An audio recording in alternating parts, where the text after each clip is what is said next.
Hi, in today's video you will see short presentation about TimeWall, and we will navigate shortly to the website and show you how everything works there briefly. I discovered this website and tested it for a while, so I'm happy to share with you my experience, but also some tips and what I learned during the last months. It's important to read the rules and have a good understanding of how it works. And when you first log in, you will see that in your inbox directly. Here you see my profile and how I navigate through the menus. Most importantly are the tasks. This is the work that you can do for getting some rewards. In here it's important to carefully read the task rules, because it can be sometimes confusing and not so straightforward, and you have to be careful to follow every step in the task description and in the order that they are mentioned, and also pay attention to the time. You see here that you can then convert your points and withdraw them to Zoombox or to grab points. In my case, I use navigation on TimeWall is quite intuitive, and you need to be careful to all the details. In general, it's quite user-friendly. Sorry for the red lines in there. I tried to hide some of the user details that I have in there, but you can see my withdrawal history and amounts, also the time, the dates, and also you have a possibility to check your ID. And this is not it's not that you will put your documents in there, like your identification. Just a photo of you will be sufficient for verifying your identity, if that's something you want to do. Otherwise, this kind of websites have the possibility to check your identity. They have to make sure also that that they avoid frauds and scams. So I think it's fair to say that asking your photo for verification is quite a decent requirement. It's not something, too difficult. Your privacy is important, of course, but you need to understand that when you're going to someplace and are paid for some tasks, they also need to take their measures of safety. So for me it was no problem to just verify my identity. We navigate now to the rules, and it explains there what you have to do. Again, I'm sorry for the red lines. Try to ignore them. It's just a problem on my editing, and you need to read all the rules carefully, because of course you don't want to do something wrong and get banned. I think it's not good. So the frequently asked questions section, it's really very straightforward. It has all kinds of questions that I was asking myself, and I liked the clear answers.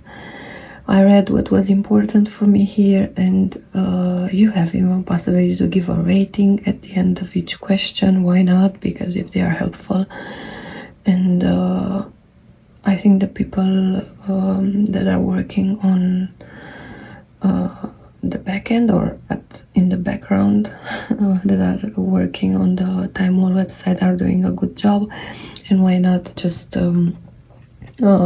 let them know.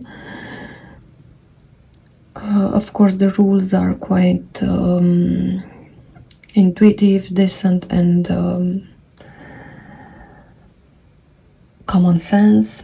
It's the same behavior that you would expect at a normal interaction in normal social day-to-day life. You don't want to do anything out of the place, or it's common sense, but just make sure that you are really reading, and make sure to answer all the questions before investing your time. This is true for any website, not just here on TimeWall. I tested TimeWall for a while before coming here to give you my feedback on it, and so I decided to make this video to just share a little from my experience, and maybe some tips like be careful about the time and the description of each task.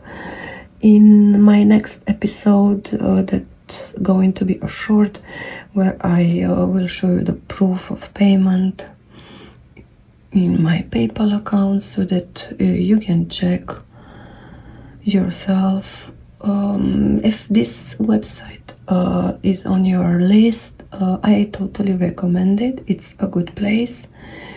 It's decent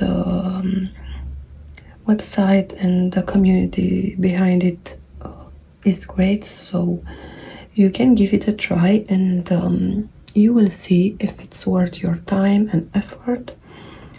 For me, it's a good addition to my work, so I'm also learning a lot from it, because I like reading the rules and what other people are asking. So I think it's a good place to